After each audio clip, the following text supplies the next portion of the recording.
like to welcome back our listeners to this broadcast over the Blog Talk Radio Network. Today we're going to be discussing a topic which has generated considerable debate, both pro and con, among scientists, environmentalists, and the secular community. It has been at the forefront of every mainstream media outlet for years now, and one that both concerns and fascinates all those who diligently follow this subject. I'm referring to the hotly contested topic of global warming and its effect upon this planet. We have been hearing so much about this these days, how greenhouse gases are having a profound effect on temperature increases, and subsequently how this is creating vast changes in the world's climate. It seems that many, if not most, of the scientific community has determined that our poles, especially the Arctic regions and the Greenland ice cap, are melting at an alarming rate, thus destined to create a dramatic rise in sea levels within the next decade or even sooner, according to some scientists. But what do we really know about why this is happening? What is to blame for this dramatic shift in weather patterns and violent storms on a global scale? And why this is occurring so quickly, it seems. Our guest on this edition believes that there are many inaccuracies being reported with respect to global warming, and he believes there is more to the abrupt climate change than what the general population is being told. John Moore has, for more than 20 years, conducted interviews, took photographs, submitted Freedom of Information requests, and read many books on the topics that we will be discussing here today. So I'm pleased to have on the show here today intelligence analyst and private investigator John J.R. Moore. Welcome to the show, John. Steve, thank you very much. Good to be here. We're going to devote most of this time we have today to discussing your latest DVD presentation on global warming, and also your belief that there could very well be a celestial entity playing a big role with respect to the climate and earth changes that we are witnessing at this time.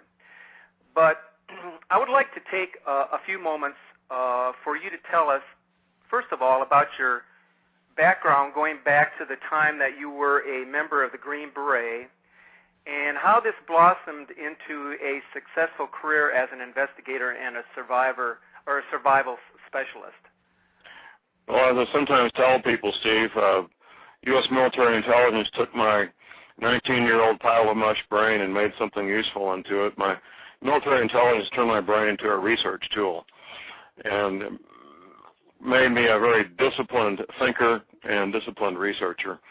I spent 3 years active duty U.S. military intelligence, including a year in Vietnam with psychological warfare as an intelligence analyst. And my final year in active duty was with a 6th Special Forces group at Fort Bragg, where we were training to invade the Middle East.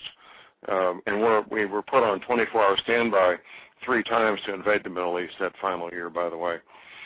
I got out of the Army, got my degree as a legal assistant, was doing that work for a short period of time when I got recruited to be a private detective, and then 3 months later got recruited again to be a criminal defense investigator. Investigated my first murder case in the fall of 1973, and I'm still doing that kind of work. I'm working on 2 homicides right now in December 2008. Now that's in Missouri that you're doing this, or? Missouri, eastern Missouri, yes. Okay. Right. Now, you spent some time working on working as a personal bodyguard for some of the more notable Hollywood celebrities and also some company executives. Now, was it because of your background that you became involved with this line of work, or was this just something that came along by chance after your military service? Well, my first bodyguard assignment was in the Army, and then working as a private detective for a detective agency, I got an occasional bodyguard assignment and did enough of them to the point where I was the lead agent in taking care of some high-profile people like Charlton Heston and Jane Fonda and a lot of people you've never heard of, and including Ambassador Alan Keyes was one of my more recent assignments. So it was like working with Jane Fonda. Well, I initially turned down the assignment, and the people that wanted to hire me, they said, John, well, we need to protect her because if she's hurt, there could be collateral damage and people around her could be hurt also. This is way back. This is during the Vietnam War was still going on. And she was a very high-profile lightning rod for all kinds of things at the time.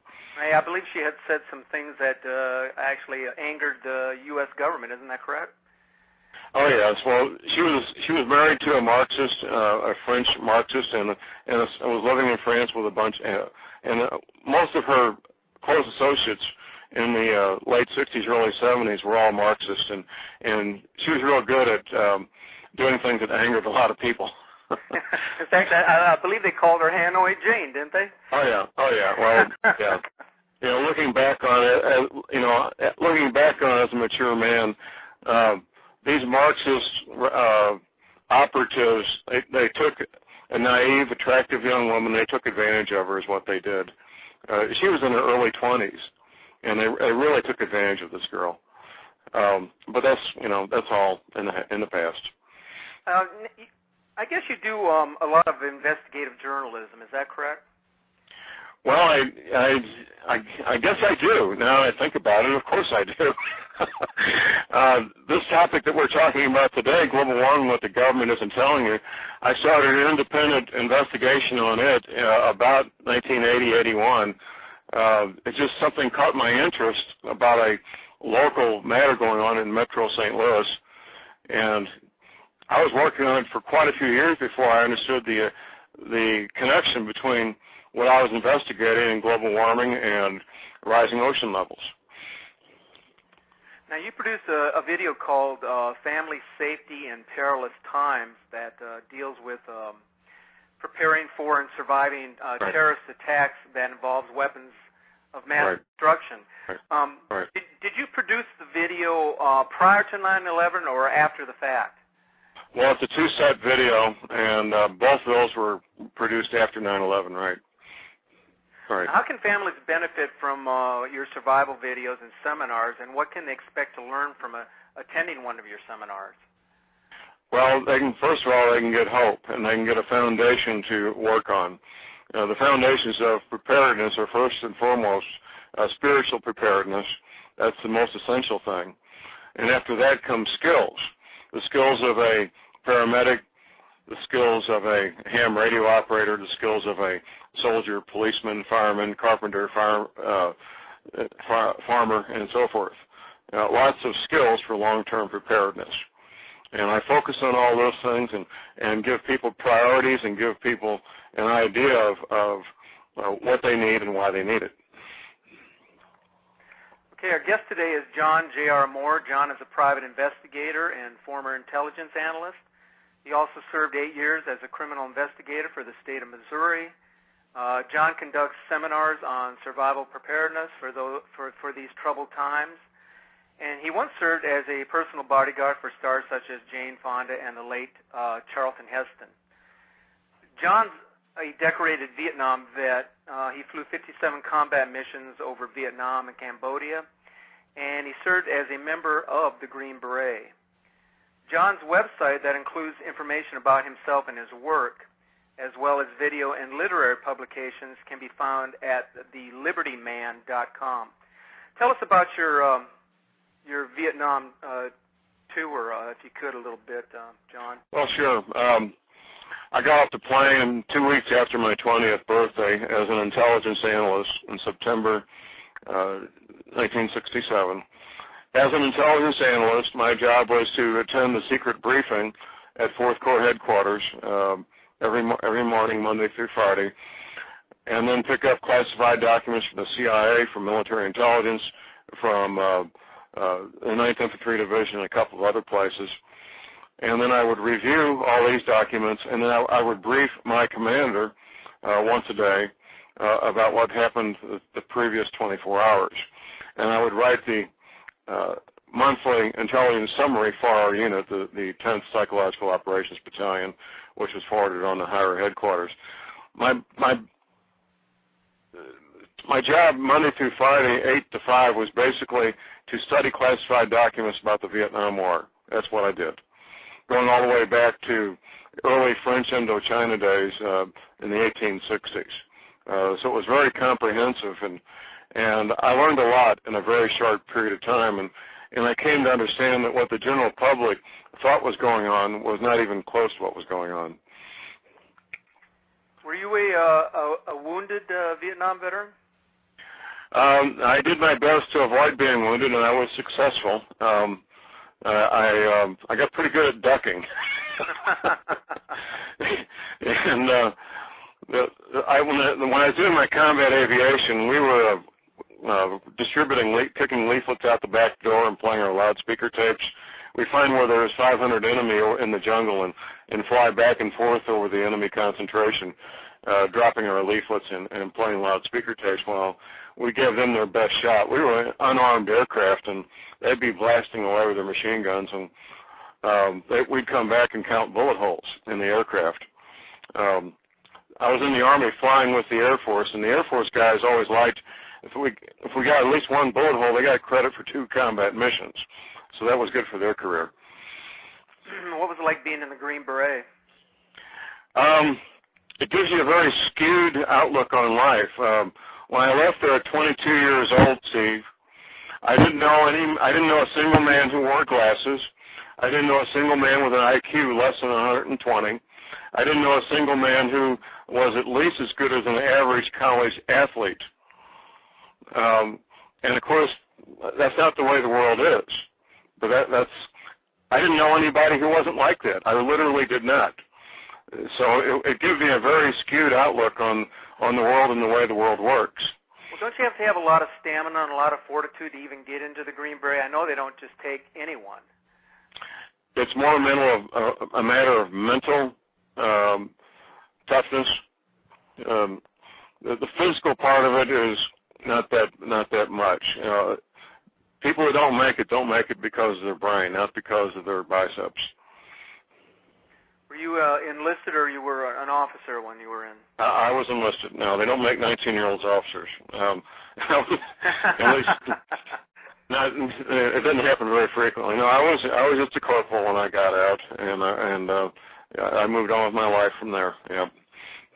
Okay, we're primarily going to be talking about your DVD video, which, by the way, I reviewed last night, and I find to be very, very informative, very interesting, and in a lot of respects, quite alarming. I think anybody who's had an opportunity to view your video or will have an opportunity should take some remorse in the fact that it's something that should concern a lot of people. Absolutely, Steve. Yeah, you probably noticed when you're watching it, my editor put the evidence right in there. He did real simple Google searches, and he put the Google search off the computer monitor right into the video. So it is a modern age, and people can do the same thing. While you're sitting there watching the video, you can write down these Google searches and do them yourself, and you can find the CIA press releases and convince yourself. Don't believe something because John Moore says so. Believe it because you found the real evidence, the real CIA press releases, and convince yourself. All right. Well, we're going to be getting into that here in just a moment. Now, we're going to spend some time discussing John's DVD called Global Warming, What the Government Isn't Telling You. John, what is it about this whole global warming media blitz that seems so deceiving to you? And when were you first aware that the public wasn't being told the truth about this? My first awareness came when 2 friends of mine independently, they're both researchers, they approached me, it would have been, I guess, about 2003, about this matter, and it was totally caught me off guard, the matter of this planetary-sized object coming into our solar system affecting us directly, and affecting us by our sun being affected.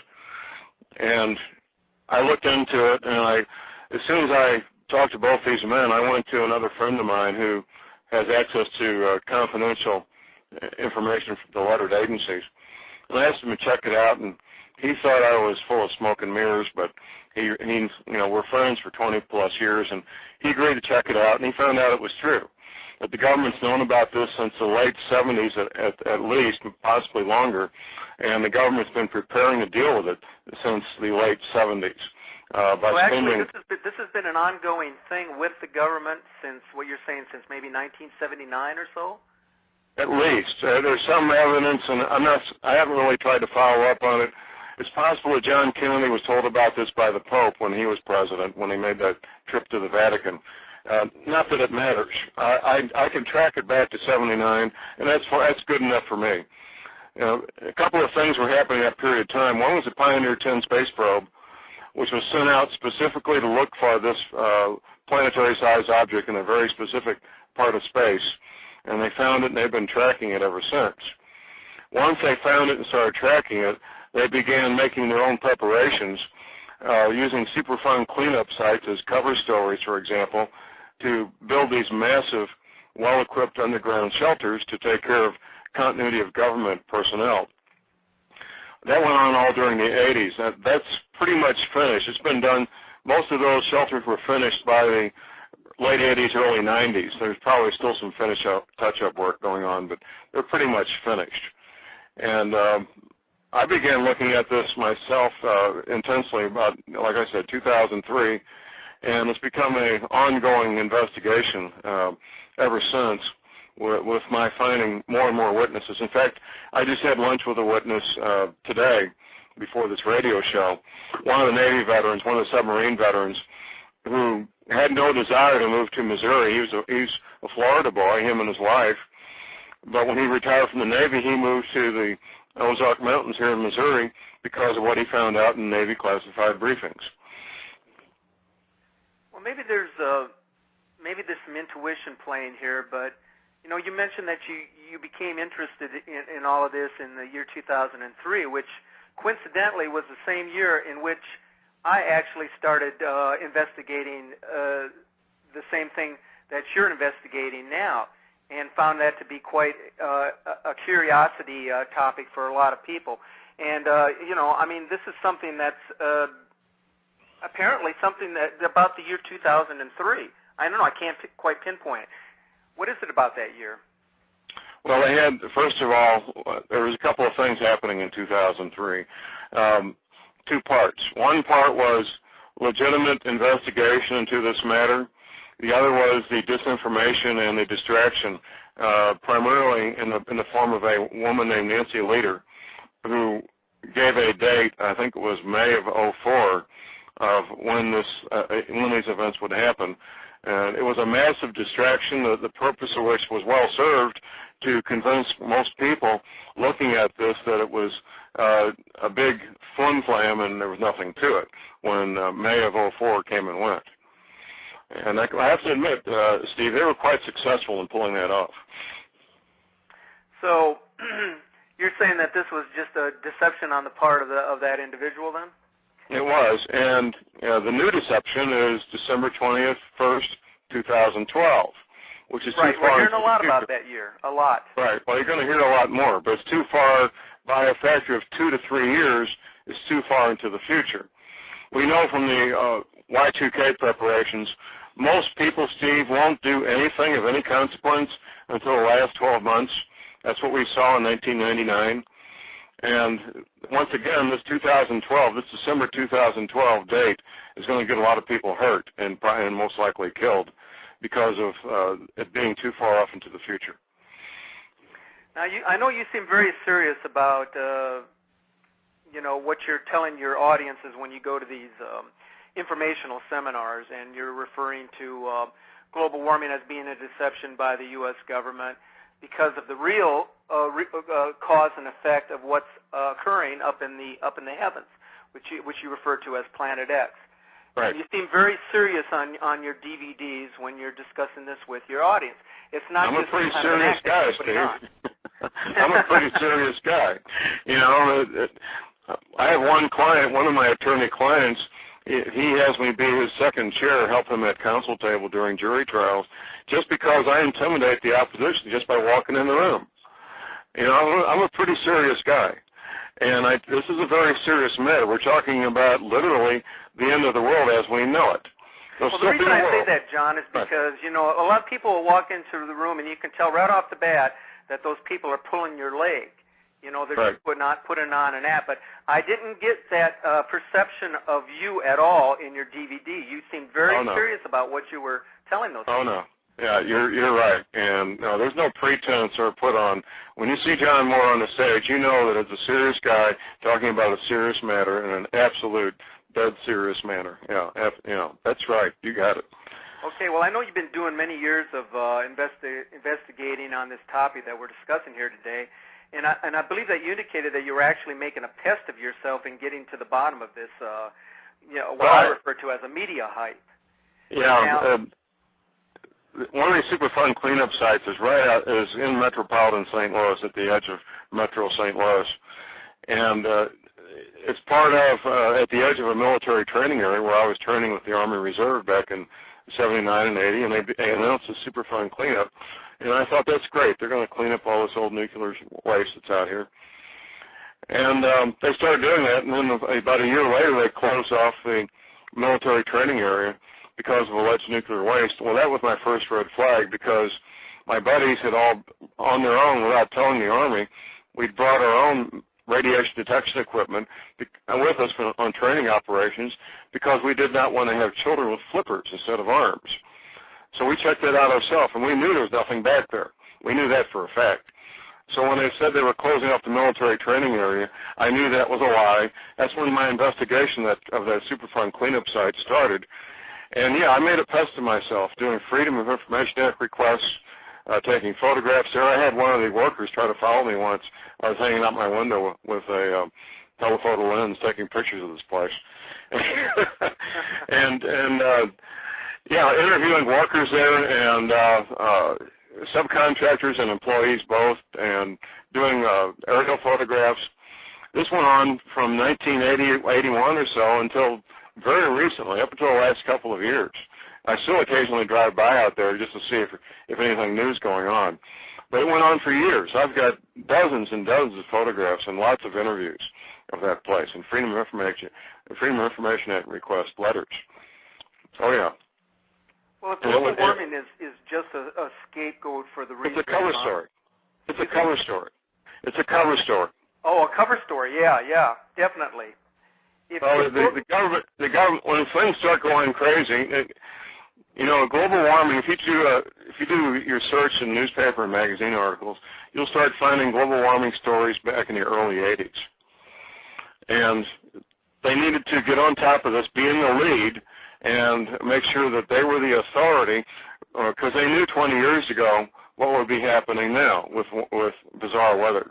Well, I believe Al Gore had been talking about it long before he won that Academy Award, hadn't he? Well, yes, he had been. And I encourage people to watch Al Gore's movie.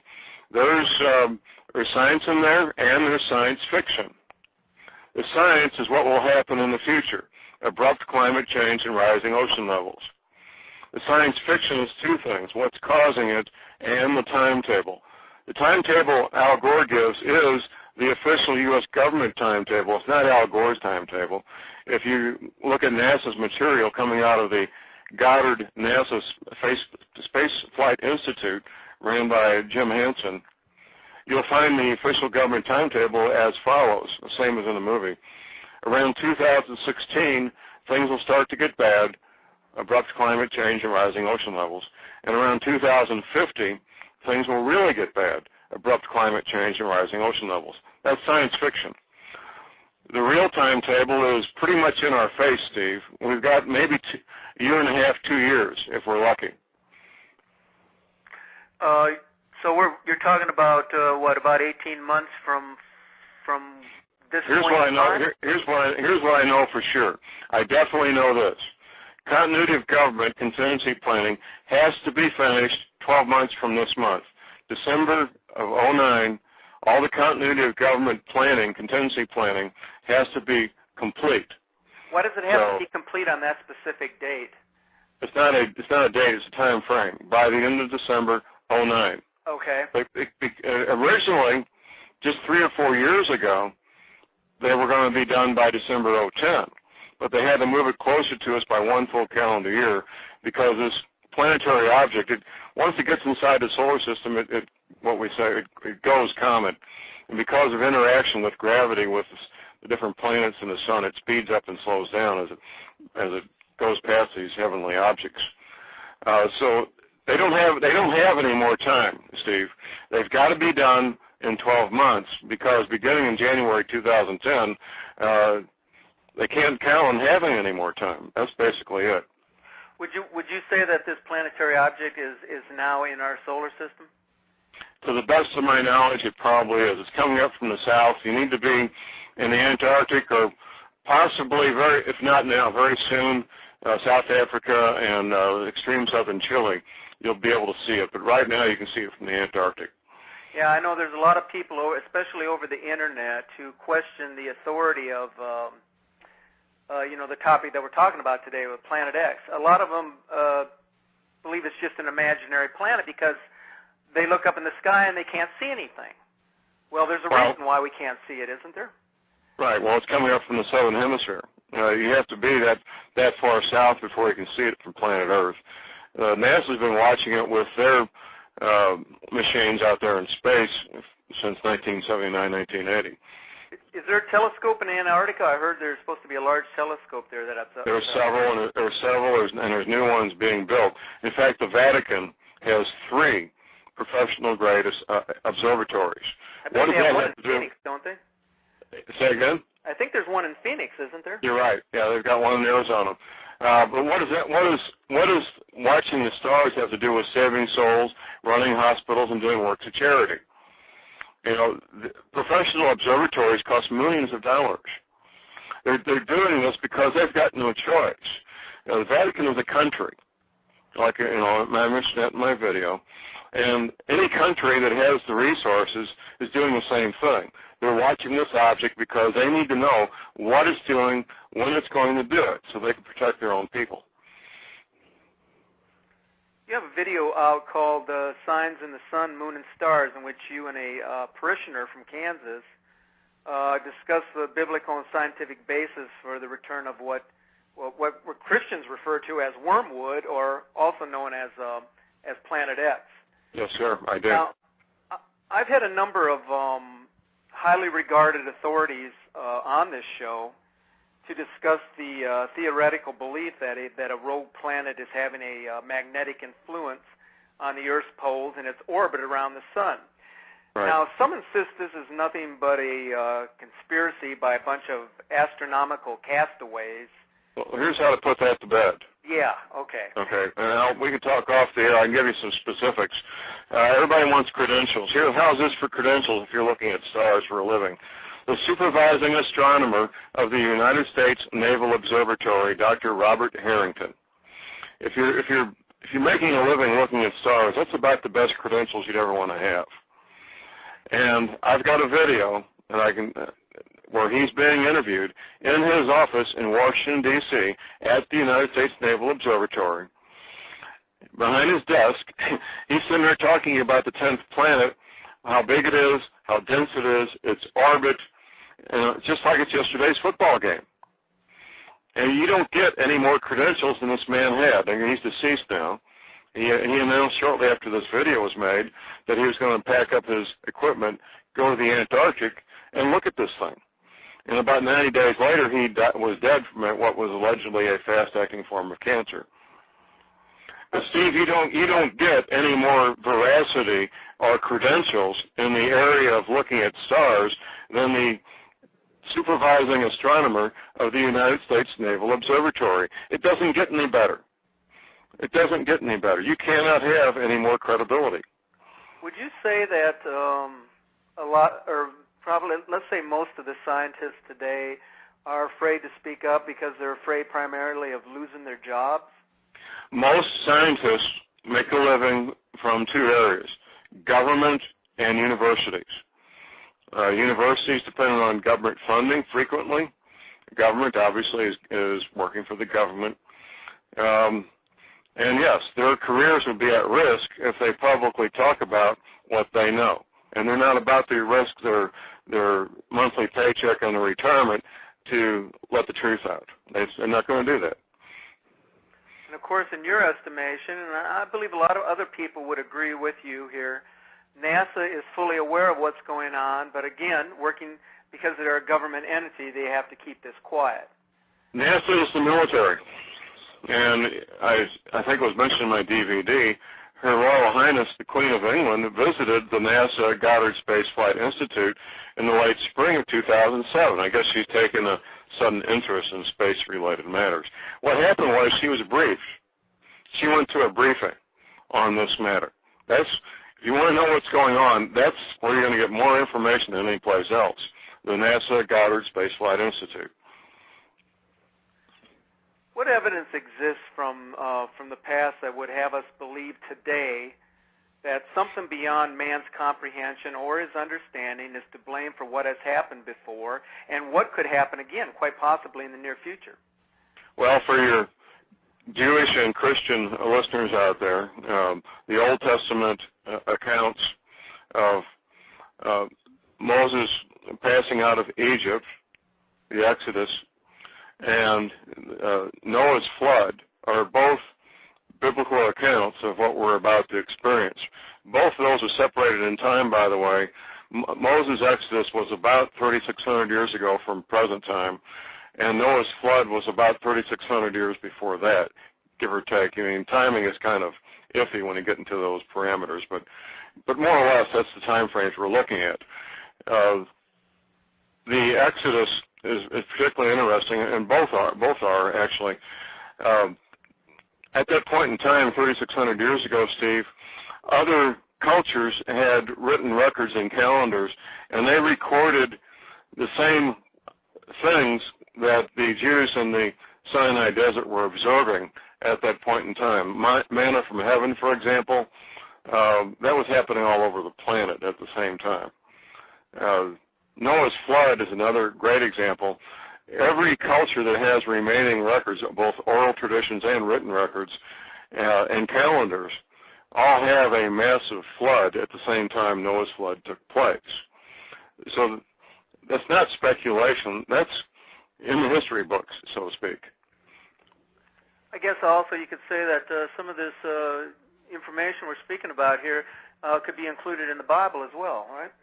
Well, obviously, both Moses' Exodus and Noah's flood are both in the Bible, and they both give, once you understand the effects of Planet X by reading these accounts, you understand that the Bible is giving a very well-documented rendition of Planet X effects. I guess what I was basically referring to was something along the lines of the Dead Sea Scrolls when they were discovered and the information that was contained therein, you know. Well, the Dead Sea Scrolls, right. The Dead Sea Scrolls, since they were discovered about 62 years ago, they've been treated like the top nuclear secrets on the planet. Getting access to them is a highly, highly restricted matter. And the Dead Sea Scrolls are untampered with original accounts of these matters. They have not been, you know, they're basically the same way they were 2,500 years ago when they were written. So it's very important stuff.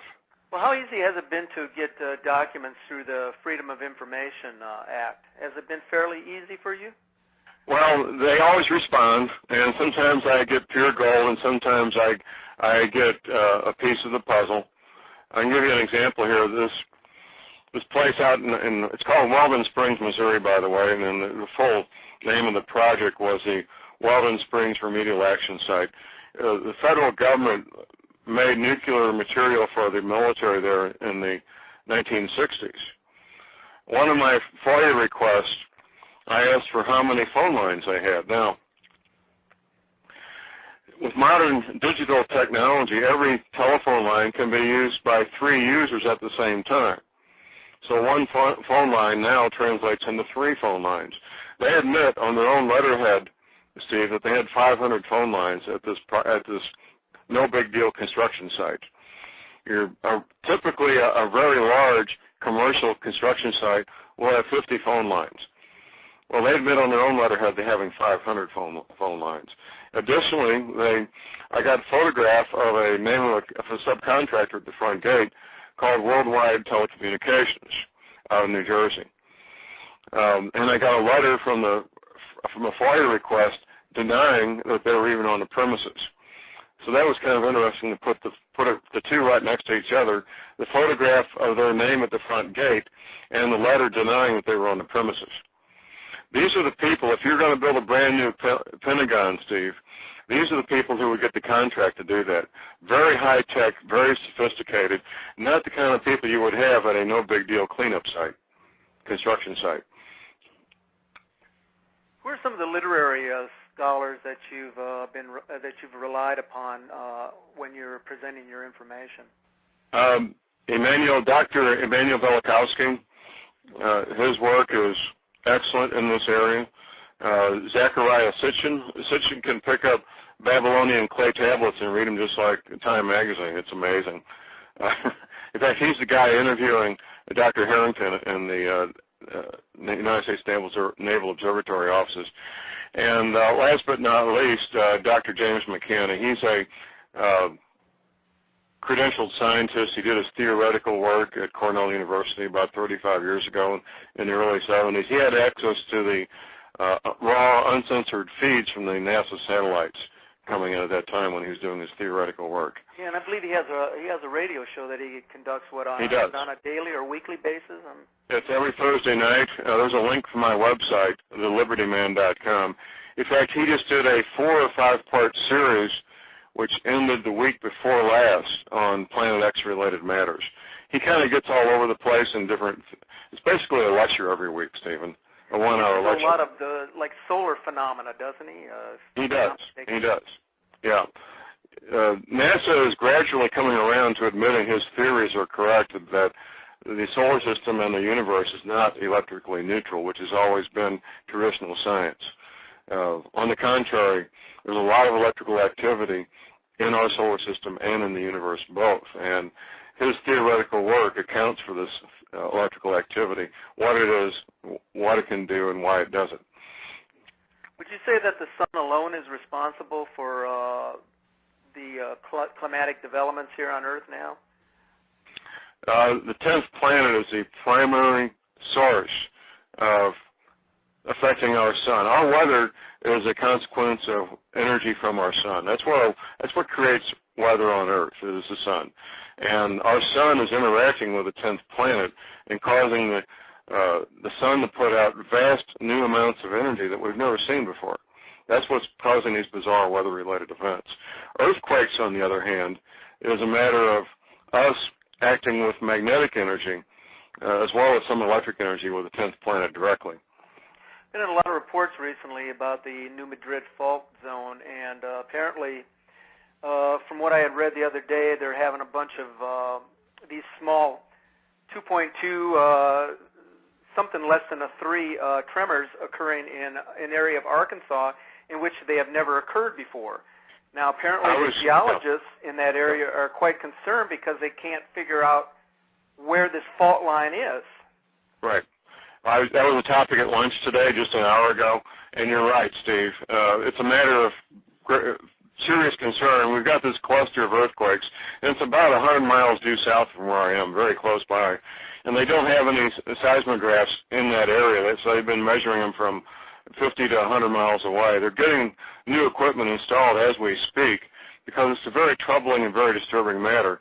They need to figure out where this fault is, how deep it is, whether it's a branch of the New Madrid, the locals call it New Madrid, by the way, whether it's a branch of the New Madrid seismic zone. A lot of unanswered questions, and it's very troubling. Could the Madrid fault zone be spreading? Is there any possibility of that occurring? Well, it doesn't have to.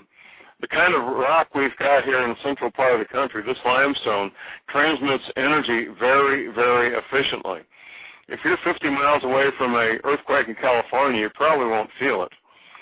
But the New Madrid earthquakes of 1811, 1812, there was hundreds of them, but 3 of them were strong enough to ring church bells on the East Coast, 800, 900 miles away. So it doesn't matter. They're always finding new branches of the New Madrid seismic zone. It's a very large seismic zone, by the way. And the last time this thing cut loose in 1811, 1812, guess what? There was a large comet passing by Earth. All these new fissures that we're hearing about. In fact, I believe in Great Britain they discovered a bunch of fissures in the highway, and the highway crew could not figure out where they were coming from. Do you believe that Planet X is actually ripping the surface of the Earth apart as it approaches? Well, the geology is being affected, and that's part of it, Steve. We're getting dramatic increases in seismic activity all over the planet, both in number and severity, and we're going to see more of that. The fissures you're talking about is just one of the effects. We're seeing activity at Yellowstone, for example. And it turns out the entire Yellowstone Park and square miles around it is one vast supervolcano with a caldera that's not the classic cone-shaped caldera, but it's a kind of a flat, in-the-ground caldera. And last time this thing cut loose, it just devastated North America, making a area of devastation 900 miles in diameter in all 4 compass points. If that would happen again, it would basically wipe out the grain belt. Approximately how large is this celestial entity that's entering into our system here? Dr. Harrington says in his interview 3 to 5 times the size of Earth, but far more dense. Apparently has a lot more iron-nickel dense core than we have on Earth. So it's large enough and dense enough to have a dramatic impact both on Earth and the Sun because of it. So it's sort of it's a magnetic effect that it's having, because Earth is a magnet, the same as what this planet would be. Is that correct? Right. Well, it's both. It's a magnetic effect, gravity, and electric as well. Now, I wanted to ask you, do you feel we're living in the end times in the sense that let me put it this way, that the Earth will be physically transformed and that mankind will be forced to endure a period of time that will require developing some acutely significant survival techniques? Is that where we're heading towards here? Well, I leave the Bible prophecy to the preachers. I can't disagree with that. I'm not a Bible expert. I am a Christian, and I can't disagree with that, Steve. The people I had lunch with were Native Americans today. By the way, today one of them was a Navy veteran, and they have their own. Hopi tribe by chance, or? No, these were Cherokees. Okay. The Hopis aren't the only ones with prophecy about these earth changes. This is true. This is very true. The Hopis have been more public. In fact, they went to the United Nations back in the early 50s trying to warn everybody. Yes, in fact, they did. They had a very prophetic warning to the United Nations. Right, and I think they got a good lunch out of it. Nothing ever happened. That was about the end of it. Nobody wanted to hear that stuff. But they did the right thing. So there's Bible prophecy. There's Native American prophecy. I'm in contact with some Japanese Buddhists who, the American bunch connected to the Japanese bunch. The Japanese Buddhist elders told the American Buddhists, you better get your act together. You better do some preparedness because this thing's coming at us, and you need to get ready right now. Which is kind of funny because the 2 women Buddhists that I was talking to are both pacifists who never wanted to be around firearms in their life, but now they decide they need to own firearms because of what their Japanese bosses told them that were Buddhists. It's kind of funny. Do you think there's anything that any of us can do at this point to keep this from happening? No. Or do you think it's just written in the book, so to speak, that this must come to pass? Because it happened, 3,600 years ago, and it's just destined to happen again. Do you think that's it? That's my belief. I don't believe the power of prayer is wonderful and can heal people. I believe this is something, however, that's going to happen with or without any prayer, and it's a done deal. The U.S. government, the Vatican, the other world governments, the Russians, the Chinese, all are making preparations to take care of their chosen people, and it's considered a done deal by all the insiders. Do you think this economic decline that we're in now is something that's going to be lasting, Or you think that this was something that was actually planned by all the nations of the world to occur? Well, it was planned by the international bankers for the following reason. First of all, they want to have all the places in peace, so when we go through these troubled times, they'll come out on the other side, the kings, so to speak, financially. So this economic downturn will be a wealth consolidation, where the international banking families consolidate tremendous amounts of wealth into their hands, leaving the rest of us with very little. So, and that's in the process of happening right now. And they'll accomplish their goal. And to answer your question, yes, it was contrived. Matters this large are not left to chance. This is not a spontaneous event. This is a carefully contrived, carefully planned event planned for many years, and the plans are coming to fruition now. Is this part of that New World Order that everyone speaks of? Well, not many people speak of the New World Order, but yes, it is. The New World Order is basically the international banking families running the planet as a private club. And what part do the Masons play in this? We hear a lot about the Masons. Well, they're players. The Masonic Order are the spear carriers, shall we say. And Masons are frequently at fairly high levels of this New World Order stuff. They're not the major players, but they're players. And like any other group, these men and women are looking to acquire power and fortune for themselves, and they believe that they can do so by this affiliation with the Masons. And to a certain extent, that's true, but they're worshiping the dark side when they're part of this. Well, those who might be listening here today, or who might listen later on the podcast, who are concerned about what's going on, and I'm sure a lot of them, there may be some of them that are unemployed, have no source of income at the moment. They might have lost their pensions, as a lot of people are doing with this economic downturn. I believe they finally admitted now that we're actually in a recession, although I think a lot of people believe that since maybe last December. I believe, in fact, in your video, which I think you filmed in March, was that right, of this year? Right, we filmed it in March. That right. You had even indicated at that time that we were already in an economic downturn. Well, here's what I said. Even the banks aren't loaning money to other banks. That's what I said in the video. That's basically shutting down the financial system, Stephen, because one of the foundational things of our economy is banks loaning money to other banks. And when I made my video in March, that had already happened. It had already shut down. Well, what do you tell these people that might be looking for a safe haven, like you mentioned in your video, but they don't have the economic means to do so? I mean, what can those people do? Well, it's tough, and everybody's got their own situation. The Navy says that the safe haven in this country is the Arkansas, Missouri Ozarks, which is mostly working-class people getting by for working these little jobs for $8, $10, and $12 an hour, sometimes a little more, sometimes a little less, and just getting by on small parcels of land with small homes, burning wood for heat, and driving a used car. The Arkansas, Missouri Ozarks is not a place of immense wealth. But don't get me wrong, there's wealthy people down here.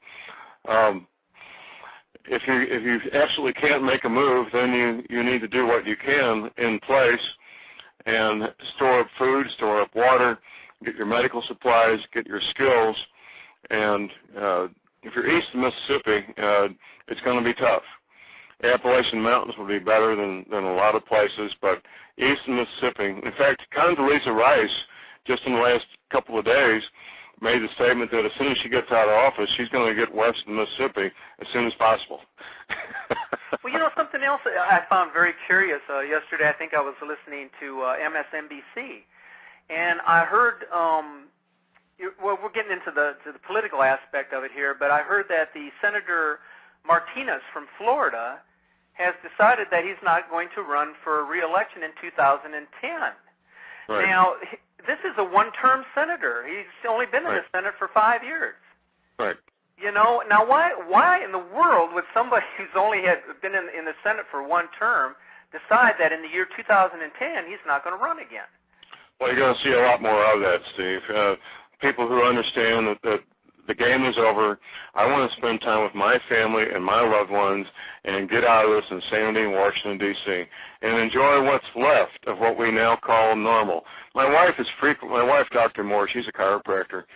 She frequently says, honey, we need to enjoy these normal moments, and so we can look back on them and remember these times when things were normal. And that might be what's going on with this particular senator.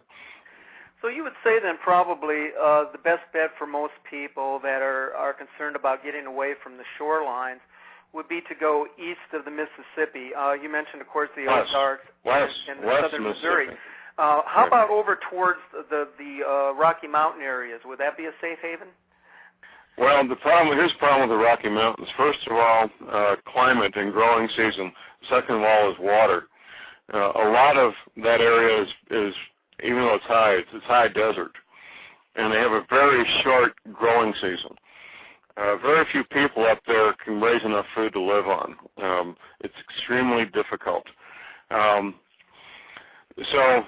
you have to understand where you're going to and what the complications are of that area. The farther north you go, the less people there are for very good reason. You know, Montana, North Dakota, Upper Peninsula of Michigan, low density population on one hand. On the other, you better know what you're doing, or those winters will kill you.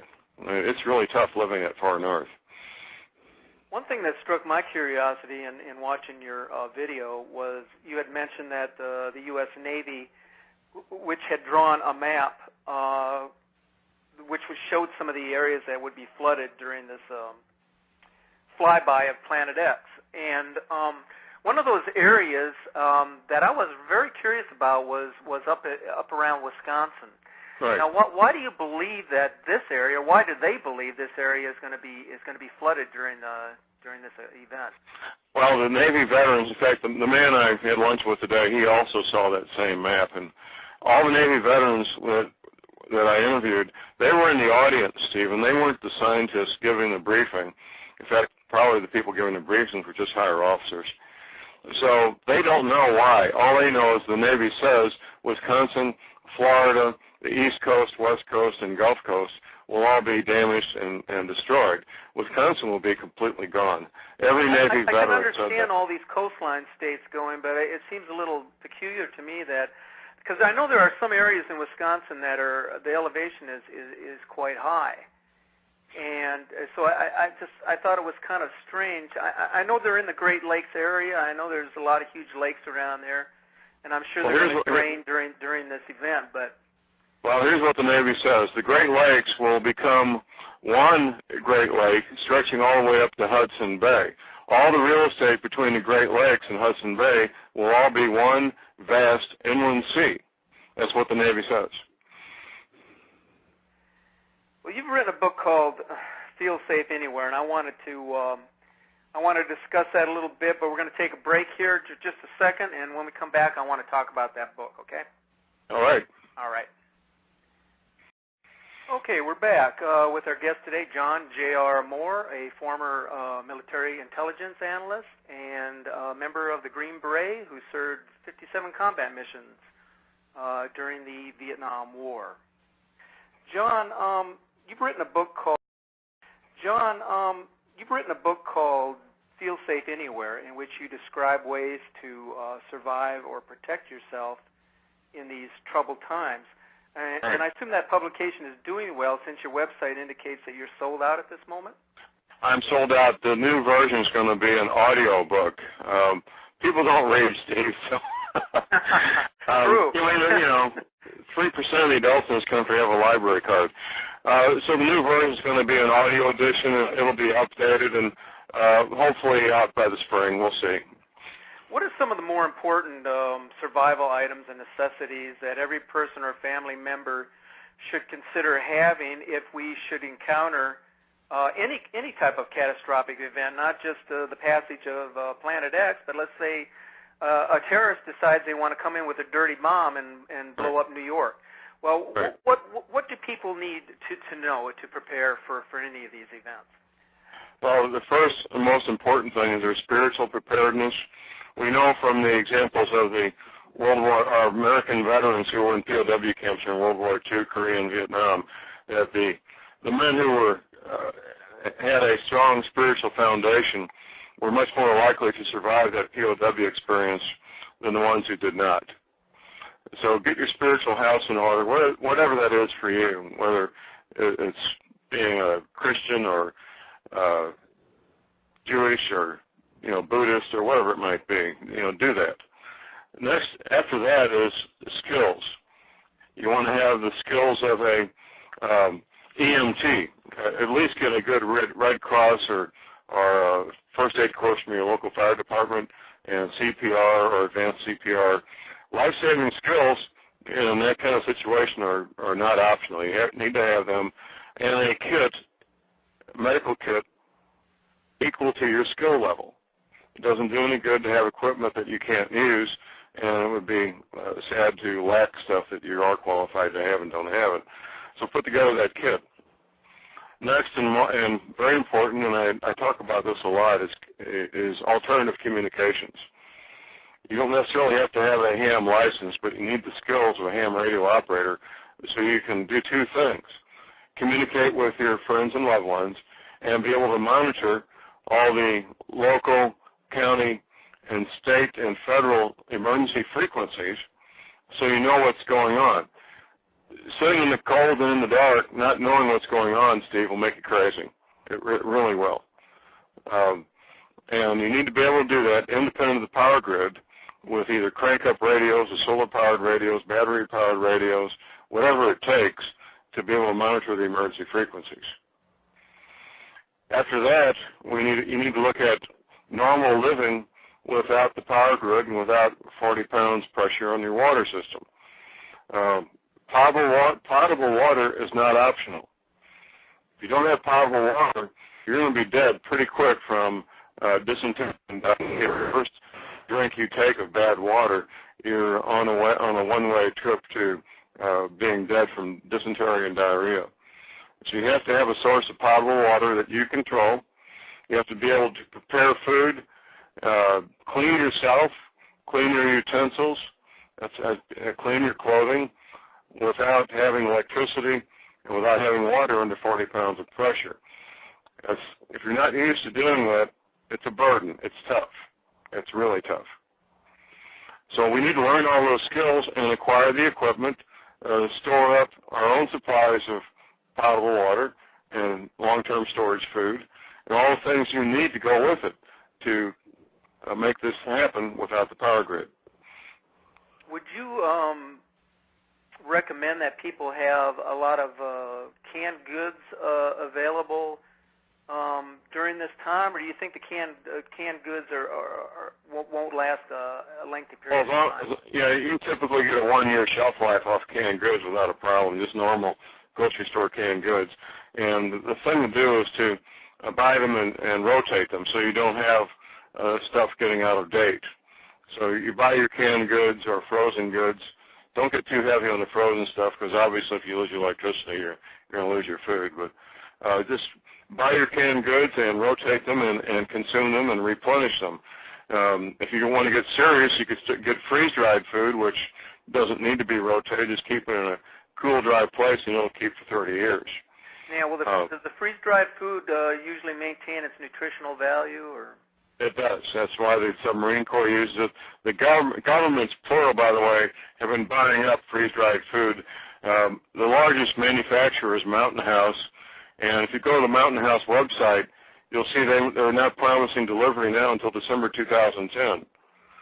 Earlier this year, in 2008, governments, plural, came in and bought all of Mountain House's product and inventory and a lot of their production for a number of months out.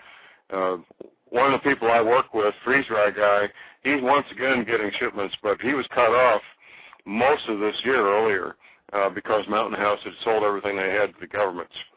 Even though they're denying it, that's in fact what happened.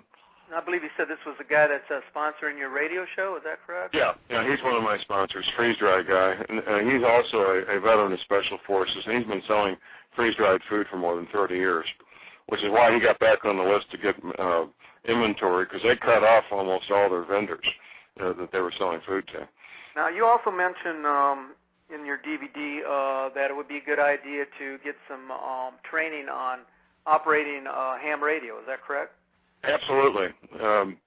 You need to have independent communications, because once things get really tough, these phones won't work. Our cell phones and landlines, you can't count on them. You need radios that you own and you control, so that you can communicate with your friends and loved ones.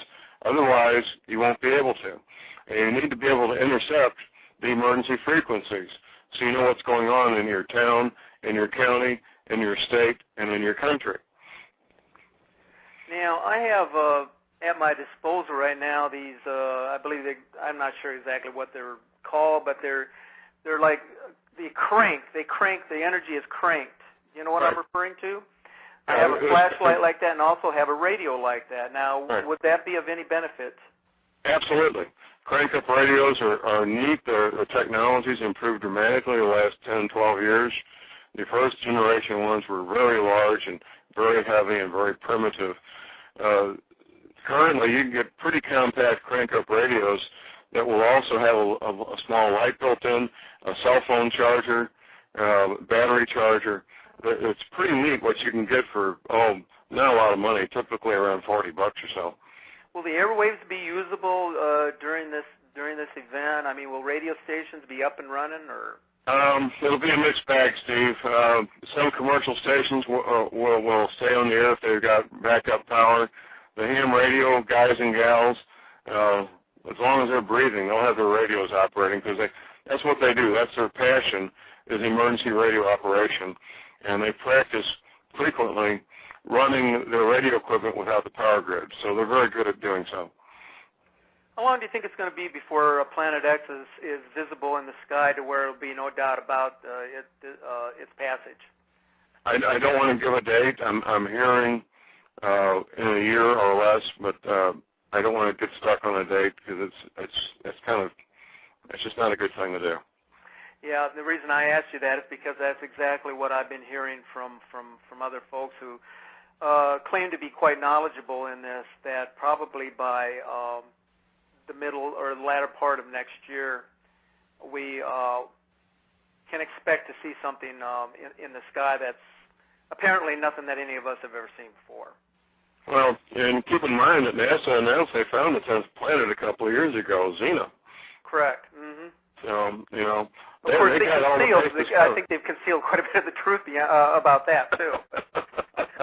Well, Stephen, it's kind of funny, you know. I mean, finding a new planet and naming it's a pretty big deal. So they did that, and we never heard about it since, have we? No, we haven't.